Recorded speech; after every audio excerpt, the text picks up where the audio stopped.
আসসালামু আলাইকুম ওরহমতুল্লাহি ওবরাকাতুহু।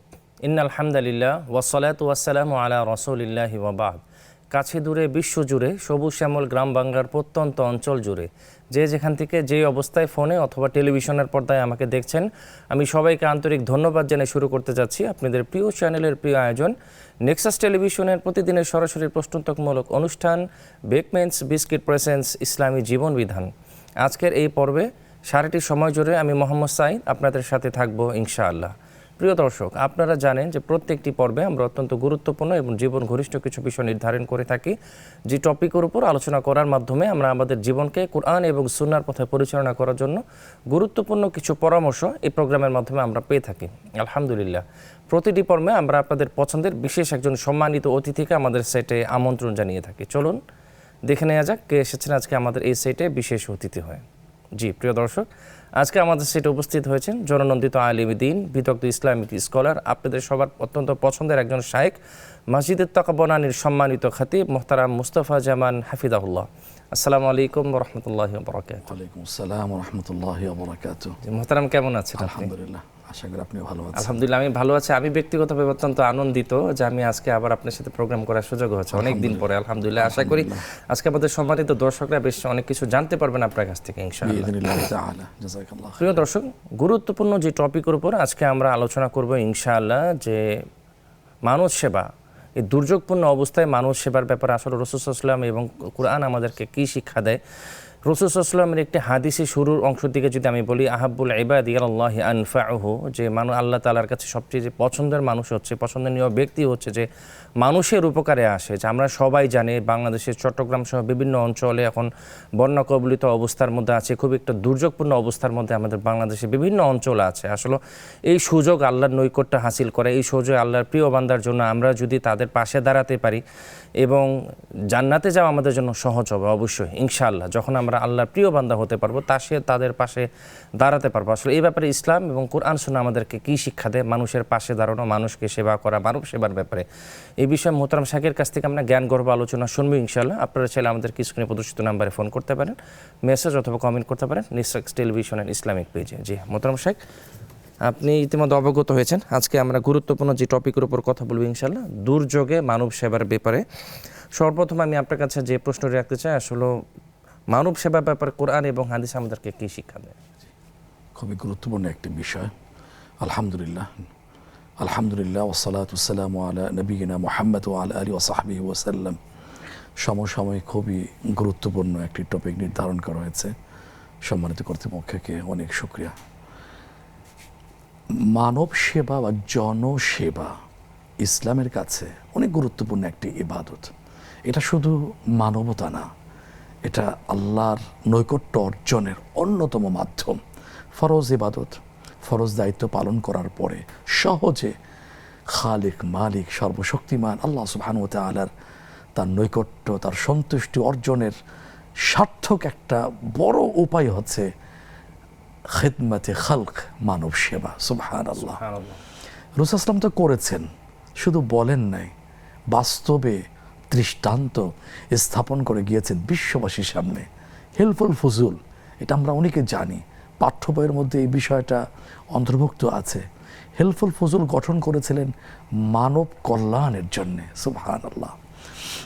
সেই রাসূলুল্লাহ সাল্লাল্লাহু আলাইহি ওয়াসাল্লাম এই ব্যাপারে দৃষ্টান্ত স্থাপন করেছেন, ফজিলত বর্ণনা করেছেন, আর আল্লাহ তাআলা এই বিষয়ে যথেষ্ট উৎসাহিত করেছেন।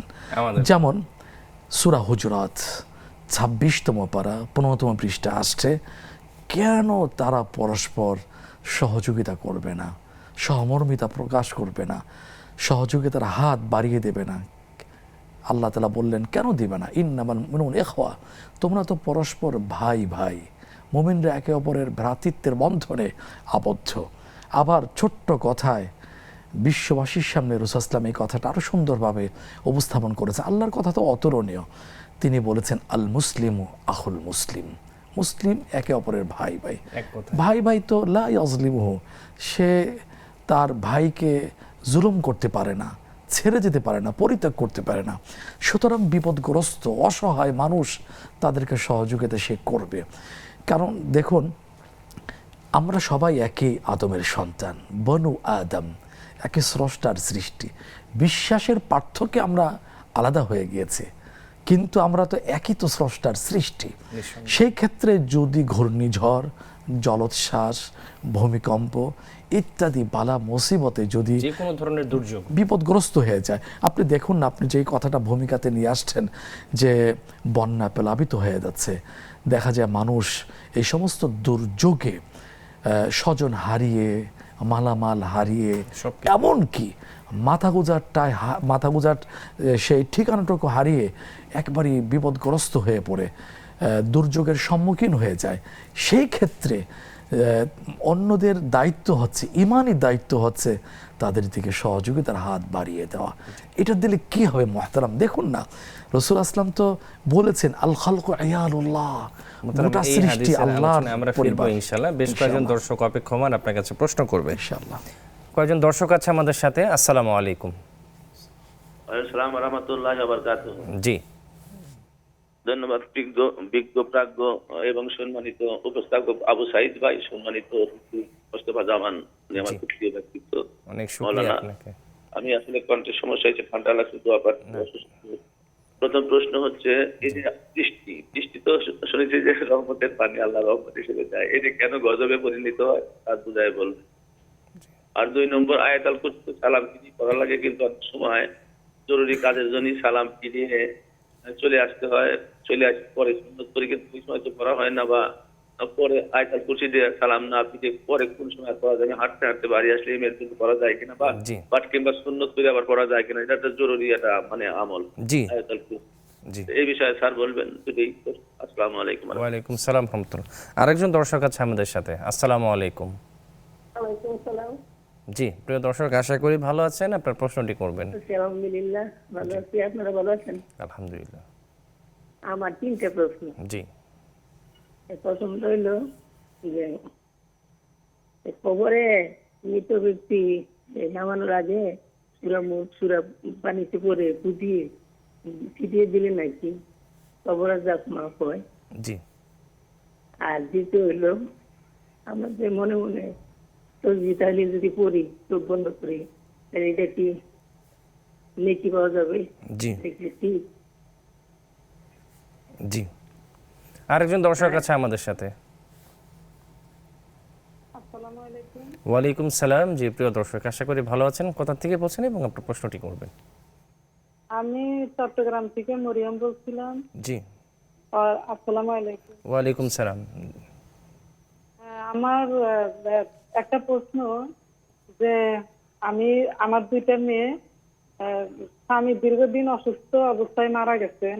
জি, তো আমি ওই সেলাই কাজ করি, আর পাশাপাশি কিছু কিছু কাপড় আইনা বিক্রি করি। জি, তো প্রায় সময় দেখা যায় যে আমার মানে আমি একটু নরম মানুষ, মানে মানুষকে বাকি দিলে তুলতে পারি না তেমন।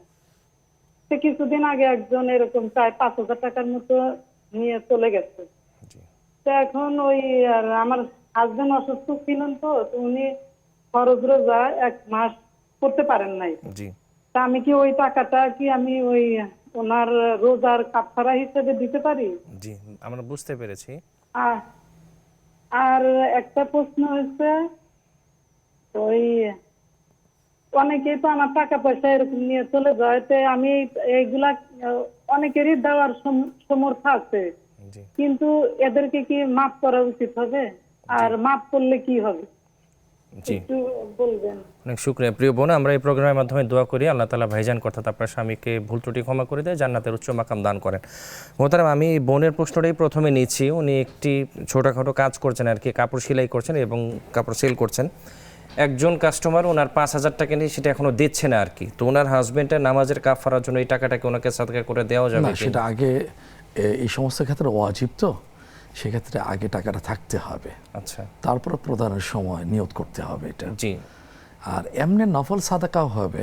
জি, টাকা হারিয়ে গিয়েছে, কেউ দিচ্ছে না, যার কাছ থেকে টাকা পাবেন উনি গরিব, মিসকিন, অসহায়, প্রান্তিক পর্যায়ের লোক, সেক্ষেত্রে আল্লাহর সাথে তার বোঝাপড়া হবে, আল্লাহ আমি এটা দাবিটা ছেড়ে দিচ্ছি, সাদাকা হিসাবে, নফল সাদাকা হিসাবে তুমি কবুল করে নাও।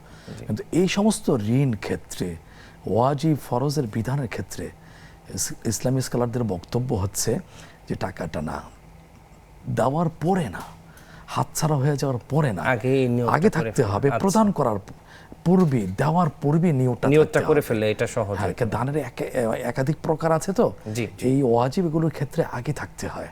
জি, অনেক শুকরিয়া। প্রিয় দর্শক, খুব চমৎকারভাবে মোহতারাম শায়েখ আপনাদের প্রশ্নগুলোর উত্তর দিচ্ছেন। এরই মাঝে আমাদের সময় হয়ে গেলে একটু বিরতিতে যাবার, ফিরছি আমরা কিছুক্ষণ পরে, ততক্ষণ আমাদের সাথেই থাকুন। বিরতির পরে আবারও আপনাদের সাদর আমন্ত্রণ জানাচ্ছি। প্রিয় দর্শক, আপনারা দেখছেন বেকবেঞ্চ বিস্কিট প্রেসেন্স ইসলামী জীবন বিধান। আপনারা কিন্তু চাইলে আমাদেরকে স্ক্রিনে প্রদর্শিত নাম্বারে ফোন করতে পারেন, কমেন্ট করতে পারেন নেক্সাস টেলিভিশনের পেজে। আমরা সরাসরি মোহতারাম শায়েখের কাছে প্রশ্নে ফিরে যাচ্ছি। মোহতারাম, একজন দর্শক আমাদের কাছে প্রশ্ন করেছিলেন যে অনেক সময় ফরজ নামাজ আদায় করার পর জরুরি কাজে বাসায় যেতে হয় বা কোনো ব্যস্ততা যদি থাকে, তো অনেক সময় আমরা আয়াতুল কুরসি বা অন্যান্য মাসনুন আমলগুলো করি, এটাকে হাঁটতে চলতে ওই অবস্থায় করা যাবে? হ্যাঁ, করা যায়, যেহেতু আপনি বলছেন বিশেষ প্রয়োজনে। জি। এমনি স্বাভাবিক ক্ষেত্রে সুন্নাহ হচ্ছে সালাম ফিরি, আল্লাহু আকবার, 3 বার ইস্তিগফার, আস্তাগফিরুল্লাহ, আরও কিছু এগুলো মাসনুন দোয়া আছে, সহি হাদিস দ্বারা সুপ্রমাণিত। এগুলো পড়ার পরে গিয়ে সুন্নাহ আদায় করা, যে সমস্ত ফরজের পরে সুন্নতে মুআক্কাদা আছে। এখন যদি বিশেষ প্রয়োজন হয়ে থাকে, রোগী রেখে আসছে, ভুলে চুলাটা বন্ধ করে আসেনি, বিশেষ প্রয়োজন, সেক্ষেত্রে বাসা যাওয়ার পথে পথে বাকিগুলো পড়তে পারবেন। আশা করি এত সমস্যা হবে না ইনশাআল্লাহ। অনেক শুকরিয়া। আরেকজন বোন আমাদের কাছে প্রশ্ন করেছিলেন যে মৃত ব্যক্তিকে দাফন করার আগে সূরা মুলক, সূরা ইয়াসিন এগুলো পড়ে যদি তাকে ফু দেওয়া হয়, তার কবরের আযাব মাফ হয়ে যায়। এই কথাগুলোকে আসলে হাদিস দ্বারা প্রমাণিত কিনা? এই যে সূরা মুলক, এটা ফুফার মধ্যে হয় না, আচ্ছা, এটা তেলাওয়াতের মাধ্যমে হয়। জি। হাদিসে যেটা আসছে, রাসূল ইসলাম ফুফা এখানে দেননি। জি। এখানে তিনি রেগুলার সন্ধ্যার পরে ঘুমের আগে সূরা মুলক তেলাওয়াত করেছেন, উম্মাকে সেই ব্যাপারে সুসংবাদ শুনিয়েছেন। সেটা হলো মানিআ মিনান নার, অর্থাৎ কেউ যদি রেগুলার ঘুমের আগে সূরা মুলক পড়ে যায়, তাহলে ইনশাআল্লাহ এই সূরা মুলক কুদরতিভাবে ওই পাঠক বা পাঠিকার সপক্ষে সে আল্লাহর সাথে জিরা করবে, সুবহানাল্লাহ, তার সপক্ষে রায় চলে আসবে। সুতরাং এই সমস্ত কথাগুলো কোনো ভিত্তি নাই যে 4 মাথায় 4 কুল পরে এটা গেড়ে দিলে, এই পানিতে ফুঁক দিয়ে ছিটে দিলে, এই বিষয়গুলো নাই। যদি এমন হতো, আমি এটা ঠাট্টার ছলে নিচ্ছি না, এমন যদি হতো, দুর্নীতিবাজ, ঘাতক, তারপরে আপনার সেই বান্দার হক খর্বকারী, বনের হক খর্বকারী, বড় অপরাধী, তাহলে তো এরকম তো তাদের তো সহজে জান্নাতে পাঠিয়ে দেওয়া সবারই কিন্তু ন্যূনতম জাহান্নামের ভয় আছে। জি। বাংলাদেশে এমন হয়েছে, দক্ষিণাঞ্চলে এক বড় কিলার, তার মাদ্রাসাও ছিল, তার মৃত্যুতে ফাঁসি দেওয়া হয়েছে, সেখানকার ছাত্ররা কাঁদছে। সুতরাং আসতে হবে সোজা পথে, ওয়ান্না হাযা সিরাতি মুস্তাকিমান ফাত্তাবিউন, সরল সোজা পথ। বালে ঘর পর থেকে ফরজগুলো আদায় করে যেতে হবে নিষ্ঠার সাথে, হারাম থেকে বেঁচে থাকার চেষ্টা করতে হবে, আর আল্লাহর সাহায্য চাইতে হবে। এই হচ্ছে ইসলামের মানে বক্তব্যের সামারি। অনেক শুকরিয়া। মোহতারাম, ফজরের সালাতের পর সূরা ইয়াসিন এবং মাগরিবের সালাতের পর সূরাতুল ওয়াকিয়া, এই দুইটার ফজিলত সম্পর্কে যদি আপনি সুন্দর বলতেন। কথা, মাশাআল্লাহ। সূরা ইয়াসিনের ব্যাপারে তো হাদিসে আসছে, রাসূল সাল্লাল্লাহু আলাইহি ওয়াসাল্লাম বলেছেন, ইন্না লিকুল্লি শাইইন রূহান ওয়া ইন্না রূহাল কুরআনি সূরাতু ইয়াসিন। প্রতিটা জিনিসের, প্রতিটা পদার্থের একটা রূহ আছে, হৃৎপিণ্ড আছে, আর কোরআনের হৃৎপিণ্ড হচ্ছে সূরা ইয়াসিন। সুবহানাল্লাহ।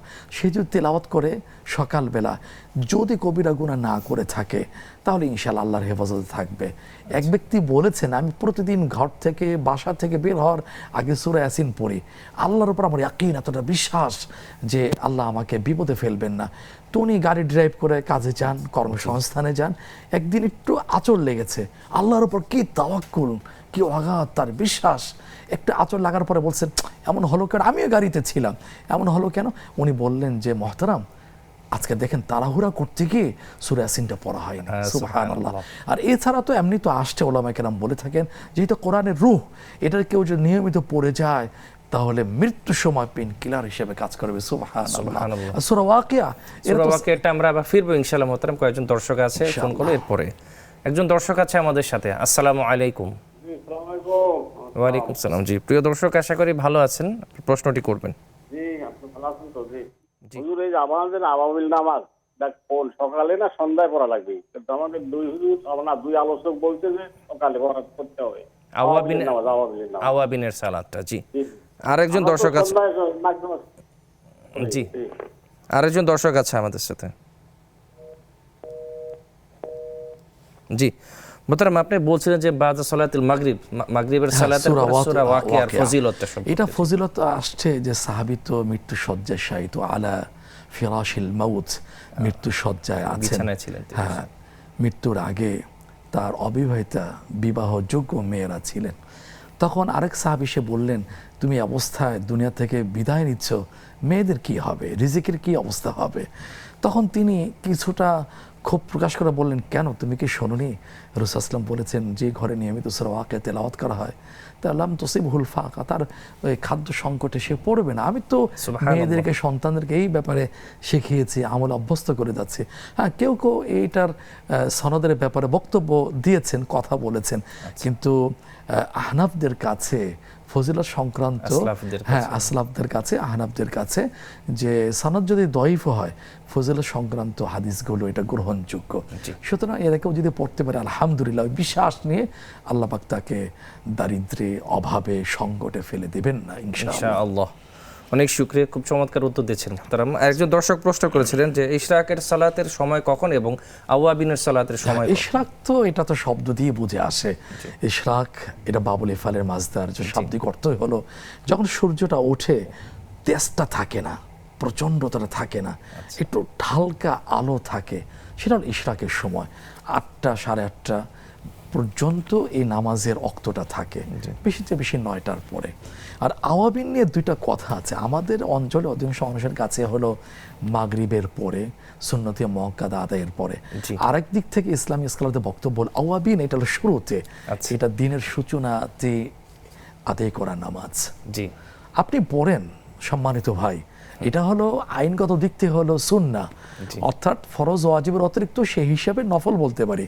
সুতরাং বিতর্কে না গিয়ে, মনের ভিতরে বিভ্রান্তি, গুরুত্ব না দিয়ে, পাত্তা না দিয়ে আপনি পড়েন, সকালেও পড়েন, ইশরাক হবে, এটা সালাতু দুহা হবে, জি। অথবা আপনার কি সালাতু জাওয়াল হবে, আচ্ছা। সন্ধ্যার পরে পড়লেও এটাও হবে। এটা দুই আপনার বেলাতেই পড়েন। আমল হাসিল করার ক্ষেত্রে, আমল নামায় সবযুক্ত হওয়ার ক্ষেত্রে ইনশাআল্লাহ কোনোটাই বাধা হয়ে দাঁড়াবে না। চমৎকার, বারাকাল্লাহ। একজন দর্শক আছে আমাদের সাথে। আসসালামু আলাইকুম। হ্যালো, আসসালামু আলাইকুম। জি, ওয়ালাইকুম সালাম। জি, প্রিয় দর্শক, আশা করি ভালো আছেন। কোথা থেকে বলছেন এবং আপনার প্রশ্নটি করবেন? জি, আলহামদুলিল্লাহ, আপনারা ভালো আছেন? আলহামদুলিল্লাহ। জি হুজুর, আমার 3টা প্রশ্ন। একটা হলো, প্লিজ। এই যে আমাদের যেখানে বাসায় থাকি, ওই বাসায় 2টা ওয়াশরুম হলো, মানে যেটা উত্তর দক্ষিণে হয় না, এটা পূর্ব পশ্চিমে। জি, এখন আমরা যখন বাসায় ঢুকছি তখন এটা খেয়াল করি না, 2টাই ওয়াশরুম, মানে জি, অ্যাটাচ বাথরুম গুলো আর কি। জি। এখন এগুলো আমরা ইউজ করতেছি যেহেতু, মাঝে মধ্যে এগুলো আমাদের গুনাহ হবে কিনা বুঝতেছি না। এটা তো জি। নিষেধ, মানে আমাদের কাবাকে অপোজিট রেখেও বসা নিষেধ, সামনে বসা নিষেধ। এখন আমরা কি করতে জি, পারি? ইনশাআল্লাহ শায়েক উত্তর দ্বিতীয় দিবেন প্রশ্ন বোন। হলো- আপনার দ্বিতীয় প্রশ্ন আমরা যাব। জি, হ্যাঁ, দ্বিতীয় প্রশ্ন হলো, আমার ছেলে অসুস্থ ছিল, খুব অসুস্থ ছিল, টাইফয়েড হয়েছিল, জন্ডিস হয়েছিল। আমি একটা রোজা রাখবো বলছিলাম, এখনো আমার নিজেই অসুস্থ হয়ে গেছি, আমি রোজাটা এখনো রাখতে পারিনি। এখন আমার ছেলের ক্ষতি হবে কিনা, জি, কারণ ও আবার মাঝখান দিয়ে অসুস্থ হয়ে গেছে। জি, আমি অসুস্থ, আমি রাখতে পারতেছি না। জি, আমি এই আর কি।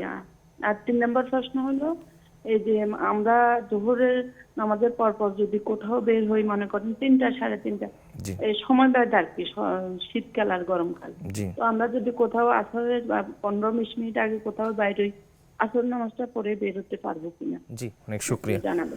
জি, আরেকজন দর্শক আছে আমাদের সাথে। আসসালামু আলাইকুম। আসসালামু আলাইকুম। ওয়ালাইকুম সালাম। জি, প্রিয় দর্শক, আশা করি ভালো আছেন। আপনার প্রশ্নটি করবেন। জি আলহামদুলিল্লাহ, আপনারাও ভালো আছেন? জি, আলহামদুলিল্লাহ। বলছি যে ওযু করার সময় মুখে কুলি করার পানি আর নাকের পানি একসাথে দেওয়া যাবে, এটা কতখানি সঠিক বলবেন? আর আমি শায়েখ যে কিছুক্ষণ আগে বললেন যে সূরা মুলকে ফজিলত, জি, আমি প্রতিদিন চেষ্টা করি সূরা মুলক পড়ার, পড়ি ইনশাআল্লাহ। জি, তো মাশাআল্লাহ। হচ্ছে আমি তো অর্থ কোনো সময় পড়ি, কোনো সময় পড়ি না। এতে কি জি। আমার মানে নেকি কোনো ঘাটতি হবে নাকি? জি, আর আরেকটা হচ্ছে, আমি নিয়মিত দেখি এই অনুষ্ঠান, খুব ভালো লাগে, অনেক উপকার পাই। জি সাইকি বলছিলেন যে নিয়ত করলে সে রোজা কাজা করে দিতে হয়, তা আমি আশুরার রোজা রাখছিলাম। জি তো আমি যে মেয়েদের যে সমস্যা সেজন্য আবার রোজাটা ভাঙতে হয়েছে। তো এ শোনার পরে আমি গত শনিবার আর রবিবার রোজাটা করে দিয়েছি। তা আমি কি সে ফজিলতটা পাবো নাকি একটু জি। বলবেন? জি অনেক শুক্রিয়া প্রিয় দর্শক, এরই মাধ্যমে আমরা জানাতে চাচ্ছি আমাদের ইসলামী জীবনে এই প্রোগ্রামটা সম্মানিত দর্শক যারা সব সময় নেক্সাস টেলিভিশনে দেখেন, আপনাদের আমাদের পক্ষ থেকেও অনেক ধন্যবাদ এবং আন্তরিক মোবারকবাদ জানাচ্ছি। এটা আমাদের কাছে অত্যন্ত আনন্দের ব্যাপার, আপনারা আমাদেরকে বলেন, উচ্ছ্বাসিত হই, সবসময় এই প্রোগ্রামটা দেখেন এবং এটার জন্য অপেক্ষমান থাকেন। অনেক শুক্রিয়া, আল্লাহ তাআলা আপনাদের সময়কে কবুল ফরমান। জি দর্শক, আমাদের হাতে বেশ কয়েকটা প্রশ্ন এসেছে আলহামদুলিল্লাহ। একজন দর্শক প্রশ্ন করেছেন, ওযু করার সময় কুলি করবে কিভাবে এবং নাকে পানি দিবে কিভাবে, এটা যদি একটু বলতেন আপনি। এখন যেটা বলেন 102টা দেওয়া যাবে কিনা, 102টা তো দেওয়া যাবে, কিন্তু এইভাবে দেওয়াটা তো খুব কঠিন। আচ্ছা এটা রুচিরও একটা ব্যাপার আছে। মুখ আর নাকের মধ্যে শ্লেষ্মা থাকতে পারে, ময়লা থাকতে পারে, সেই জন্য নাকের ক্ষেত্রে পানি দেবেন আলাদা, বাম হাত দিয়ে দিবেন, জি এই ডান হাতে পানি দেবেন, জি। আর এই পানিটা টেনে দেবেন, ইনস্টিং শাক যেটাকে বলে হাদিসে আসছে, কিন্তু এটা আমাদের দেওয়া হয় না। এটা শরীরেরও তো একটা বিষয় থাকে, অসুস্থ প্রবলেমও তো হতে পারে। কিন্তু পানিটা নাকে টেনে নেওয়া, আচ্ছা এটা কিন্তু আসছে ইস্তিনশাক হাদিসে। ইস্তিনশাক, জি। হ্যাঁ, পানি খেলে পরিষ্কার করা না, এটা হলো নবীজির সুন্নাহ। ডান হাতে দিয়ে বাম হাতের আঙ্গুল দিয়ে পরিষ্কার করে দেওয়া। আর কুলি যেটা আছে, ও রোজা না থাকা অবস্থায় গড়গড়া সহ কুলি করা, এটা 3 বার করা তো একটা সুন্নাহ।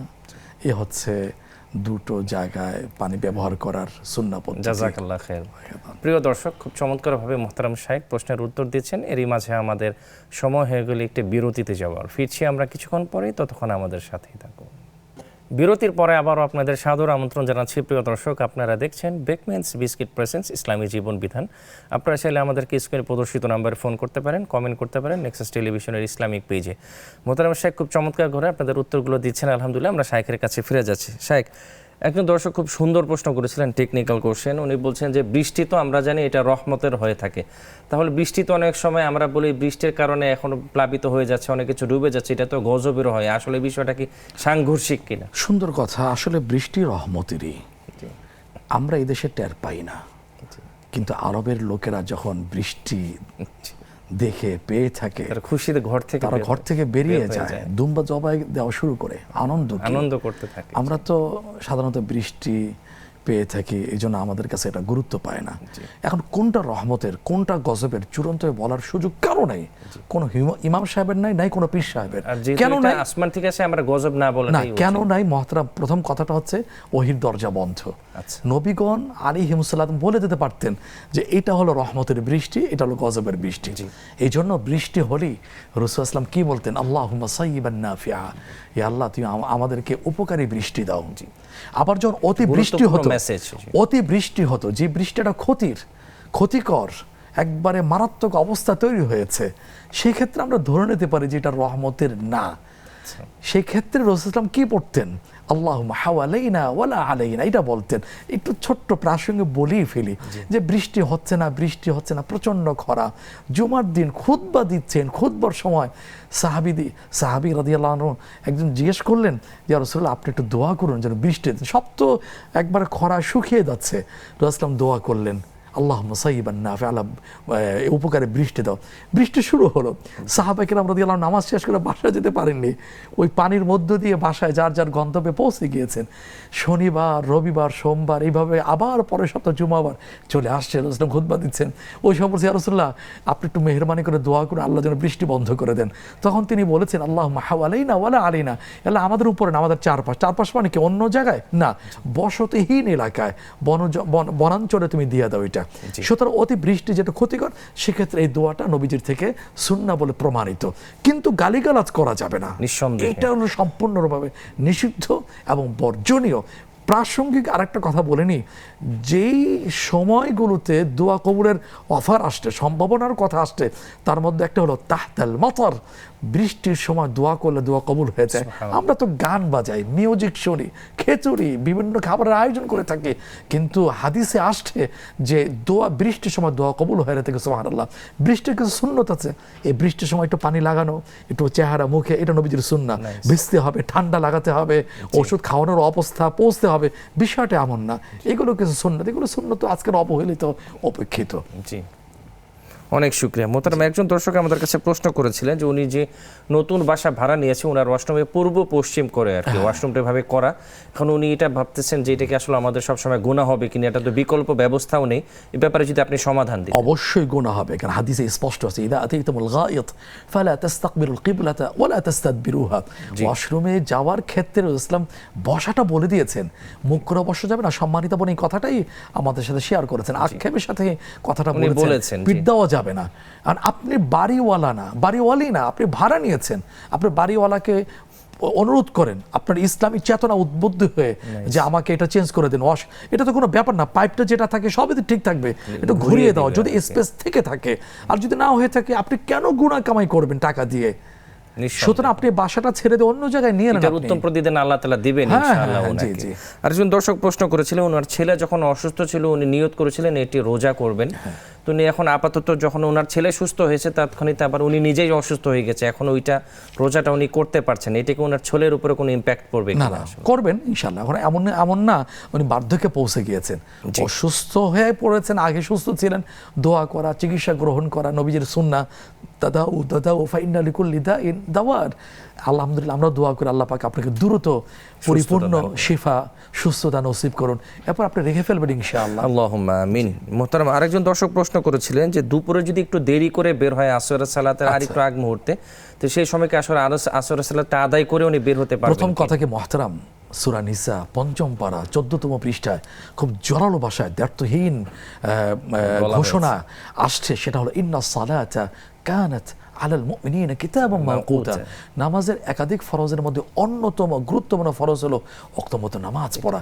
উনি একটা কথা আমাদের সাথে যোগ করেছেন, শীত গ্রীষ্মটা, হ্যাঁ শীত গ্রীষ্মের অক্ত শুরুটা শেষটা একই সময় হয় না, পার্থক্য হয় যেহেতু রাত দিনের ছোট বড় হওয়ার দিক থেকে। সুতরাং আমি দেখবো এই যুগে সে নামাজের একটা অ্যাপসটা ডাউনলোড করে যে আমি যে বের হচ্ছি নামাজের অক্ত হয়ে গেছে কিনা, যদি হয়ে থাকে আপনি পুরো ফেলবেন। আপনি নারী, আপনি মা, আপনি বোন, আপনার জন্য আউ্বাল ওয়াক্তে নামাজ পড়া আপনার জন্য সহজ, যেটা মুস্তাহাব, এটা উত্তম। সুতরাং যদি হয়ে থাকে আপনি পড়ে মানে অনায়াসে বের হয়ে যেতে পারবেন। কারণ মহতারাম বিষয়টা হচ্ছে যে অ্যাপস না দেখে কোনো স্কলারই বলতে পারবে না আপনি কি এখন পড়তে পারবেন কিনা, এখন শেষ হয়েছে কিনা। আপনি বলতে পারো একটা সময় নিয়ে যে অক্ত শুরু হয়েছে কিনা, আমরা দেখাটাই সবচেয়ে সুন্দর। হ্যাঁ অবশ্যই, অনেক শুকরিয়া, চমৎকার সমাধান দিয়েছেন। এখানে আগে হলে তো হবে না তো। জি বারাকাল্লাহ। আরেকজন দর্শক আছেন আমাদের সাথে, আসসালামু আলাইকুম।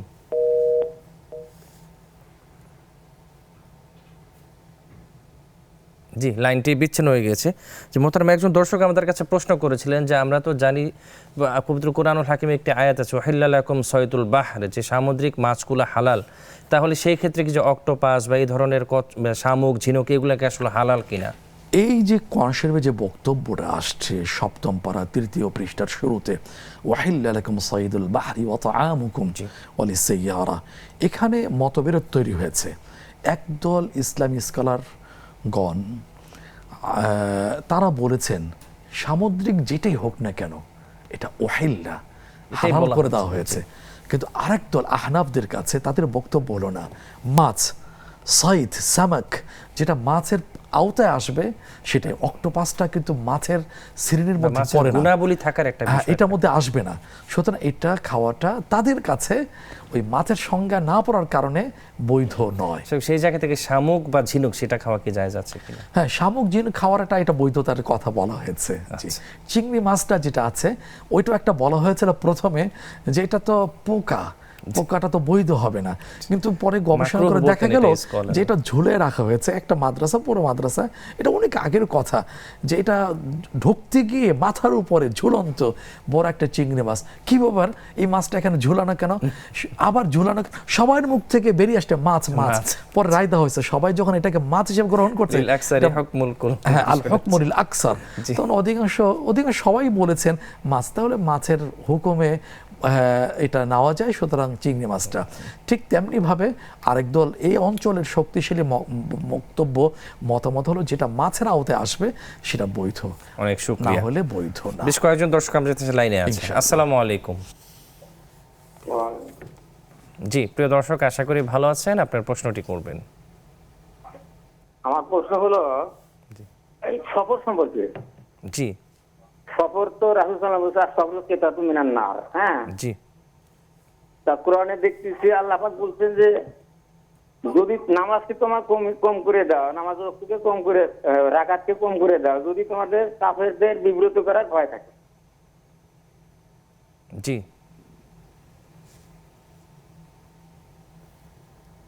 আরেকজন দর্শক আছে আমাদের সাথে। আসসালামু আলাইকুম।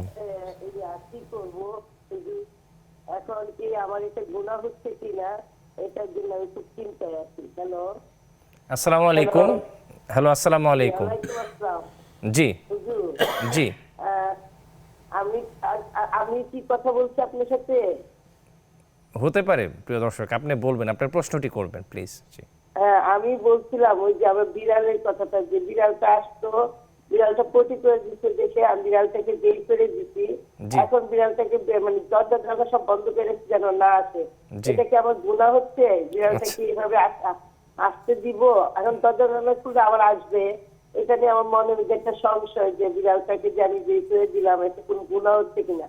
জি। আরেকটা প্রশ্ন, হুজুর, মাগরিবের নামাজের সময় জি। ফরজ নামাজ পরে যে আমরা তাসবিহ আলাপ করি, এইটা পড়তে পড়তে দেখা যায় যে সুন্নতের সময় চলে যাচ্ছে। জি। এতে কি মাগরিবের সময় ফরজ নামাজের পর তাসবিহ আলাপ কম করবো কিনা, জি বা না পড়ে কি আগে সুন্নত নামাজ আদায় করবো কিনা? আরেকটা হচ্ছে হুজুর, একসাথে নামাজের সময় কতক্ষণ থাকে, জি এটা একটু জানালে খুশি হইতাম। জি অনেক শুকরিয়া। আরেকজন দর্শক আছে আমাদের সাথে। হুজুর আসসালামু আলাইকুম। ওয়ালাইকুম সালাম। জি প্রিয় দর্শক, আশা করি ভালো আছেন, আপনার প্রশ্নটি করবেন। জি হুজুর, আমি ধানমন্ডি থেকে বলছি। জি হুজুর, আমি বলছিলাম যে বন্যা দুর্গত লোকদের জন্য অনেক টাকা বরাদ্দ দেওয়া হয়। জি এমন অনেক মানুষ আছে সেই টাকা আত্মসাৎ করে নিজেরা খেয়ে ফেলে। জি হুজুর, এদেরকে কি মুসলমান বলা যাবে? হুজুর, আল্লাহ দেখে বলছেন উলাইকা কাল আনআম, এরা চতুষ্প জন্তুর মতো, চতুষ্প জন্তু চেয়ে নিকৃষ্ট। বালহুম আদল। জি এদেরকে মুসলমান বলে মুসলমান জাতিকে অপমান করা হয়। জি একটু বলবেন? প্লিজ, ইনশাল্লাহ শাইখ উত্তর দিবে। শেখ, একজন ভাই খুব আক্ষেপ নিয়ে বলছিলেন যে পবিত্র কোরআনুল হাকিমে একটি আয়াত আছে, আউযু বিল্লাহি মিনাশ শাইতানির রাজিম, উলাইকা কাল আনআমি বাল হুম আদল। উনি তাদের ব্যাপারে আসলে আক্ষেপ করছিলেন যে বন্যা দুর্গতদের জন্য বা বিভিন্ন সময় দুর্যোগের জন্য সরকারিভাবে অনেক টাকা বরাদ্দ দেওয়া হয়, কিন্তু আসলে তারা এই টাকাটা আত্মসাৎ করে ফেলে। তাদের ব্যাপারে ইসলাম কি বলে? হ্যাঁ, প্রথম কথা হলো উনি যে আয়াতটা এখানে নিয়ে আসছেন, এটা তো প্রয়োগ ক্ষেত্র না, এটা যথার্থ প্রয়োগ করা হয়নি। এটা আসছে সূরা আরাফ 9 পারা 13তম পৃষ্ঠাে আসছে। এখানে বলা হয়েছে সত্য কথা, সত্য দিনের কথা। আমি এই জন্য ওনার কথাটাই এখানে ওভাবে আসবে প্রশ্ন না। করেছি। হ্যাঁ, জি। ঠিক আছে, আমি মুরব্বীর প্রতি সম্মান রেখে কথাটা বলছি। কোরআনের আয়াত খুব সাবধানে জেনে শুনেই বলতে কোনটা হবে। কোথায় সেট করতে হবে? হ্যাঁ, কারণ এটা খুব কঠিন কথা আসছে। রসুল আসলাম একটা কথা বলছেন, মান কালা, এখানে কেউ বললেন যেটা আমি বলি নাই, জি ফালিয়াতাবাওয়া মাকআদাহু মিনান নার, মান কাযাবা আলাইয়া মুতাআম্মিদান ফালিয়াতাবাওয়া মাকআদাহু মিনান নার। যেটা আমি বলি না, ইচ্ছে করে আমার নামে চালিয়ে দেওয়া হলো, সেটা তার ঠিকানা, জাহান্নামের ঠিকানার কথা বলা হয়েছে।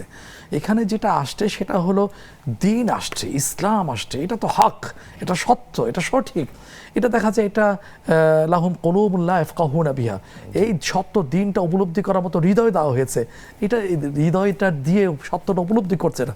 ওয়ালাহুম আ'ইনুন লা ইউবসিরুনা বিহা, এই সত্য দিন দেখার জন্য চোখ দেওয়া হয়েছে, সেটা কি চোখ দিয়ে, আল্লাহর দেওয়া চোখ দিয়ে সত্যটা দেখছে না। তারপর আযানুন লা ইয়াসমাউনা লাহুম আযানুন লা ইয়াসমাউনা বিহা, কান দেওয়া হয়েছে, সত্যটা শুনবে, দিনের কথা, আল্লাহ রসুলের কথা, সেই আল্লাহর দেওয়া কান দিয়ে শুনছে না।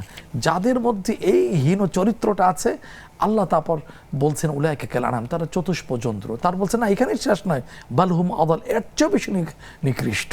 যা হোক, এখন ব্যাপার হচ্ছে মুসলিম থাকে কিনা, মুসলিম থাকার জন্য বড় পরিচয়, ছোট্ট কথা, সেটা হলো আল্লাহকে একবার বিশ্বাস করে কিনা, তারপরে মুহাম্মদ সাল্লাল্লাহু আলাইহি ওয়াসাল্লামকে সর্বশেষ নবী ও রাসূল বলে বিশ্বাস করে কিনা।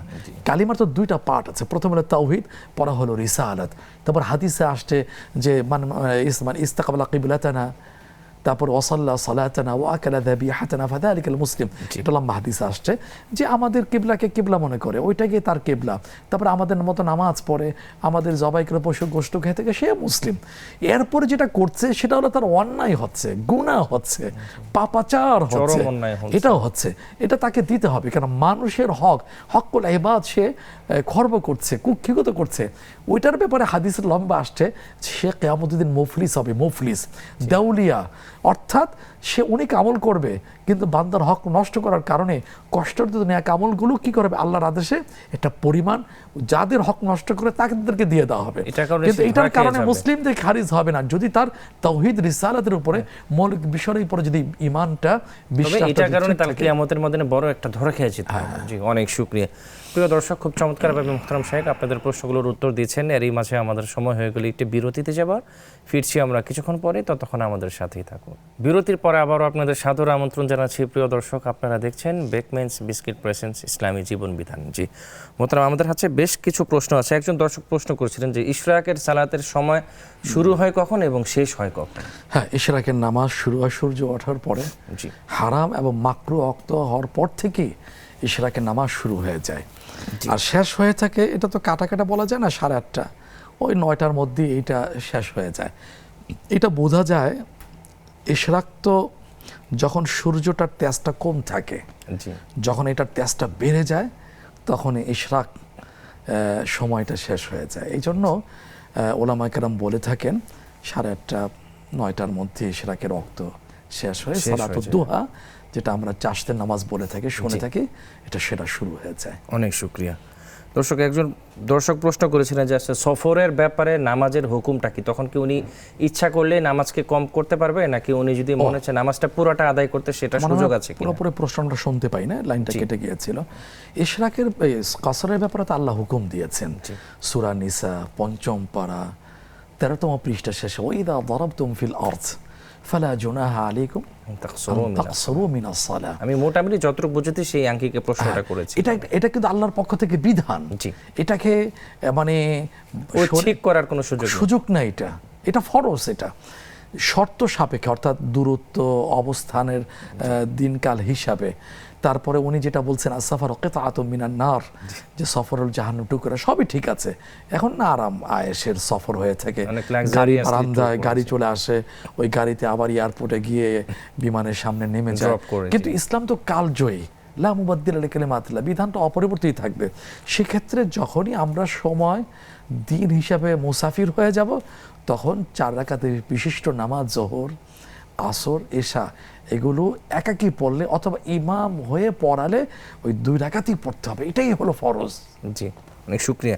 আরেকজন বোন আমাদের কাছে প্রশ্ন করেছেন যে মাগরিবের নামাজের পরে মাসনুন দোয়া আমল করতে করতে অনেক সময় সুন্নতের সময় থাকে না, এই ক্ষেত্রে আসলে কোনটাকে প্রায়োরিটি দিবেন? আমি একটা মূলনীতি কথা বলে থাকি, যে সমস্ত ক্ষেত্রে মাসনুন দোয়ার কথা আসছে ওইগুলো তো হুকুম পদ্ধতিতে নফল, আর যে সমস্ত নামাজের ক্ষেত্রে সুন্নতে মুআক্কাদা, জোরদার সুন্নাত, এখানে লক্ষ্য রাখতে হবে যেগুলো সুন্নাহ হিসাবে আসছে ওগুলো আমরা পড়ে নেব।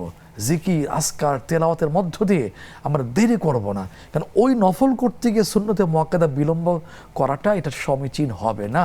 সেই জন্য কি করা হয়, কি করতে হবে, সেটা হলো সুন্নতগুলো আদায় করে সুন্নতে মুআক্কাদা আদায় করে না। এরপরে যদি আরও জিকির, আরও তেলাওয়াত, তাহলে সুন্নতে মুআক্কাদা আদায় করার পরে বাকি কাজগুলো করে ফেলা, এটাই হচ্ছে নিয়ম। একজন বোন প্রশ্ন করেছিলেন, ওনার বাসায় একটি বিড়াল আছে, তো বিভিন্ন সময় সে পটি করে, এটা ওনার বাসায় একটু পাক না পাকের একটা বিষয় থাকে, বাসা থেকে বের করে দিয়েছে, ঠিক আসলে তার গুনাহ হবে? কোনো গুনাহ হবে না, উনি তো আটকায় রাখেন নাই। বুখারীতে, সহিহ বুখারী যে শাস্তির কথা আসছে, খাবারও দেয়নি, ছেড়েও দেয়নি, এই অবস্থায় ক্ষুধার্ত অবস্থায় মারা গিয়েছে, কঠিন কথা আসছে, এই ক্ষেত্রে এটা হবে না। আর বিড়াল পালার ব্যাপারে উৎসাহ আসে না, কেউ কেউ বলে থাকেন উৎসাহের কথা, ফজিলতের কথা, উদ্বুদ্ধ করার কথা না। এখানে পাক নাপাকের প্রশ্ন, সেখানে যার থাকা না থাকার প্রশ্ন, আক্রান্ত হওয়া না হওয়ার কিন্তু প্রশ্ন আসছে, ডাক্তাররা বলছেন। সুতরাং এখানে আপনি ছেড়ে দিয়েছেন, আসতে যাচ্ছে, জানলা দরজা বন্ধ করে দিচ্ছেন, না, এটা কোনো আপনার গুনাহ হবে না। অনেক শুকরিয়া। আর একজন দর্শক প্রশ্ন করেছিলেন যে শাইখ, যে আমাদের বাসায় গেটের মধ্যে কুকুর যদি পালন করা ও গার্ডের ক্ষেত্রে যথেষ্ট ভালো একটা ভূমিকা পালন করে আর কি, তো এইভাবে কুকুর পাললে কি জায়েজ হবে কি? কুকুর পালাটা ইসলামে সম্পূর্ণরূপে নিষেধ। আচ্ছা, এখানে সুযোগ আসছে যদি তার ফসল দিতে হয়, পাহারা দিতে হয়, বাড়ি পাহারা দেওয়ার জন্য কথা হয়ে থাকে, যেটা উনি প্রশ্নটা করেছিলেন। সেটা এটাও পুরোপুরি অন্য একটা মাধ্যম নেবেন, সিসি ক্যামেরা নেবেন, দারোয়ান নিয়ে নেবেন, অন্য প্রযুক্তি আছে টেকনোলজি সেটা নেবেন, প্রথমক এগুলো নেবেন না। কারণ হচ্ছে কি মহতারাম, এই ব্যাপারে হাদিসে অনেক কথা আসছে। হাদিসে একটা কথা, লা তাদখুলুল মালাইকাতু বাইতান ফি কালবুন আও তাসাফির আও কামা ক্বালা আলাইহিস সালাতু ওয়াস সালাম, যে ঘরে কুকুর পালা হয়, কুকুর সরাসরি থাকে এবং জীবজন্তুর ছবি থাকে, এই যে ঝুলন্ত থেকে প্রদর্শিত থাকে, রহমতের ফেরেশতা আসবে না। সুতরাং আপনি এইগুলো থেকে যতটুকু সম্ভব বিরত থাকার চেষ্টা করবেন। আর আপনি নিরাপত্তার কথা বলছেন, সিকিউরিটির কথা, এখন তো বিকল্প কত কিছুই আসছে, অনেক কিছু ওয়ার্নিং দিয়ে ফেলবে, টাকা বেশি দিয়ে দেবেন, সেরকম রাত জেগে গার্ড দিতে থাকবে। অনেক শুকরিয়া। একজন বোন প্রশ্ন করেছিলেন, উনি গত কয়েকদিন আগে যে আশুরের রোজাগুলি যখন করছিলেন তখন হঠাৎ করে এই অবস্থায় ওনার পিরিয়ড হয়ে গিয়েছিল। তার কয়েকদিন পরে উনি যখন সুস্থ হয় তখন উনি রোজাটা উনি কাজা করেন। উনি কি আসলে আশুরের এই ফজিলতে উনি অন্তর্ভুক্ত হবেন? সম্মানিত আমার বলছে না যে আমাদের কাছ থেকে জিজ্ঞেস করেছিলেন, শুনেছিলেন। হ্যাঁ, একটা নফল আদায় করাটা বান্দা বা বান্দি বাধ্য না, স্বেচ্ছায় স্বপ্রণোদিত যদি আদায় করা শুরু করে দেন, এরপরে যদি কোনো কারণে ভাঙতে হয়, পুরুষ মহিলা নির্বিশেষে, তখন তার উপরে এটা আদায় করাটা, কমপ্লিট করাটা ওয়াজিব হয়ে যায়, অবধারিত হয়ে যায়। এখন মা বোনদের অসুস্থতার কারণে রাখতে পারেননি, শেষ করতে পারেননি, এটা অন্য সময় আদায় করলে আসলে সওয়াব পেয়ে যাবেন। কারণ ওইটা তো আল্লাহর পক্ষ থেকে একটা সিস্টেম, নিজের কারণে নয়, বা নিজের কারণে হইলেও ভিন্ন কথা ছিল। সুতরাং আপনি সব হাসিল করতে হতাশ হবেন। আপনি দেখুন না, রমাদান এত ফজিলতের মাস, যেখানে একটা সুন্নাহ, একটা নফল আদায় করলে একটা ফরজের সমান সব পেয়ে যায়, একটা ফরজ 70টা ফরজের মান পেয়ে যায়। মামুনদের বেলায় কি হবে যদি ওই কয়েকটা দিন, 5-7 দিন যদি অসুস্থতা হয়ে যায়, তাহলে কি অন্যদের আদায় করে আল্লাহ পাক তাদেরকে দিয়ে দেবেন। সুতরাং এইটা এই জন্য নিয়ে আসছে যে এই ক্ষেত্রে তার জন্য হতাশা না থেকে দূর হয়ে যায়। অনেক শুকরিয়া। আরেকজন বোন প্রশ্ন করেছিলেন, উনি সবসময় সূরা মুলক তিলাওয়াত করেন এশা নামাজের পরে অর্থ সহ, মাঝে মাঝে সময়ের কারণে উনি অর্থ ছাড়া তিলাওয়াত করেন, এতে কি উনার সওয়াব হবে? এইভাবে বলেছেন কেন আমি জানি না, তেলাওয়াত করেন অর্থ ছাড়া হয় না। যাক, যেভাবেই হোক, এই ফজিলত পাওয়ার ক্ষেত্রে অর্থটা জরুরি না, শুধু তেলাওয়াতের কথাটা আসছে। তেলাওয়াত করার ক্ষেত্রে অর্থ সহ যদি পড়েন তাহলে তো 80 দারাজা, ন্যূনতম তো 10 হাসানাত হাদিসে আসছে, এক একটা হরফে কমপক্ষে 10টা করে নেকি সব পুরস্কারের ঘোষণা আসছে। আর অর্থ বুঝে পড়লে অন্তত 20টা করে নেকি দেওয়া হবে, সেটা তো আরো বেশি হবে। কিন্তু ওই যে জাহান্নাম থেকে মুক্তির যে সুসংবাদের কথা হাদিসে আসছে, ওইটা অর্থ ছাড়া পড়লেও পেয়ে যাবেন ইনশাআল্লাহ। অনেক শুকরিয়া। আরেকজন দর্শক প্রশ্ন করেছিলেন, কতটুক দূরত্বর জন্য সফরের নিয়ত করলে সে কসর আদায় করতে? সুন্দর কথা, এই ব্যাপারে ইখতিলাফ আছে। একটা বক্তব্য আমাদের এখানে, সেটা হলো কত দূরত্ব, সেটা হলো 48 মাইল, 78 কিলোমিটার। নিজের এরিয়া ত্যাগ করার পরই যখন জোহর, আসর বা ঈশা ওয়াক্ত চলে আসবে, তখন কসর পড়ার বিধান শুরু হয়ে যাবে। জি মোহতারাম, আরেকটা প্রশ্ন হচ্ছে অবস্থানের দিক থেকে হলো মুহতারাম সর্বোচ্চ 14 দিন বা তার চেয়ে কম থাকার নিয়ত। জি, অনেক শুকরিয়া মুহতারাম, আপনি খুব সুন্দরভাবে প্রশ্নগুলোর উত্তর দিচ্ছেন। আমরা আর 2 মিনিট হাতে সময় পাবো ইনশাআল্লাহ। আপনি আমাদের সম্মানিত দর্শকদের উদ্দেশ্যে যদি বলতেন, ওনারা যেন বন্য কবিলুত এলাকাগুলোতে বা এই ব্যাপারে ওনারা যেন ওনাদের জায়গা থেকে সব এগিয়ে আসে। হ্যাঁ, সুন্দর কথা। আজকের তো দেশের অনেক জায়গায় টানা বৃষ্টি, উজানের পানি, শুধু আমাদের দেশে না, পার্শ্ববর্তী দেশ আবার অন্য দেশেও বেশ ভারী বর্ষণে প্লাবিত হয়ে যাচ্ছে। এখন যারা আজকের বন্যা কবলিত দুর্যোগে আছেন, তাদের একটা পরীক্ষা। তারা প্রথম করণীয় হলো, তাদের জন্য করণীয় হলো সবর, ধৈর্য ধারণ করা, আল্লাহকে ভয় করা এবং তাদের অবস্থান থেকে যতটুকু সম্ভব বেঁচে থাকার জন্য, উদ্ধার পাওয়ার জন্য চেষ্টা করা, এটা তাদের পরীক্ষা। আর যারা আমরা দুর্যোগে কবলিত নই, আমাদেরও পরীক্ষা যে আমরা তাদের জন্য কি পদক্ষেপ গ্রহণ করছি। কেউ কেউ বলে থাকেন, আমার তো কোনো আর্থিক সঙ্গতি নেই, আমি কি করব? আর সম্মিলিত পদক্ষেপে দেখা যায় আপনিও কোনো না কিছু করার একটা সুযোগ পেয়ে যাবেন। এক্ষেত্রে মনে রাখতে হবে যে আপনার আমার এই দুর্যোগের মধ্য দিয়ে আল্লাহ পরীক্ষা করে তার নৈকট্য অর্জনের পথকে উন্মুক্ত করে দিচ্ছেন। আর আপনি যদি এই ক্ষেত্রে যার যার অবস্থান থেকে সহযোগিতার হাত বাড়িয়ে দিই, অর্থ দিয়ে, শ্রম দিয়ে, মেধা দিয়ে, অন্যকে উদ্বুদ্ধ করার মধ্য দিয়ে, আদাল্লু আল খাইরে কাফা আইলিহি, তাহলে আমি বিশাল সওয়াব পেয়ে যাব। কারণ হাদিসে আসলে খায়রুন নাস মান ইয়ানফাউন নাস, যে মানুষের উপকার করে তাকে শ্রেষ্ঠ সর্বোত্তম বলা হয়েছে। তারপর একটা হাদিস আমরা বলার চেষ্টা করেছিলাম যে আল খালকু ইয়ালুল্লাহ, গোটা সৃষ্টি আল্লাহর পরিবার। এই পরিবারের মধ্যে আল্লাহর কাছে প্রিয় কোন সদস্য, কোন মেম্বার, যে তার পরিবারের মেম্বারদের প্রতি সহযোগিতার হাত বাড়িয়ে দেয়।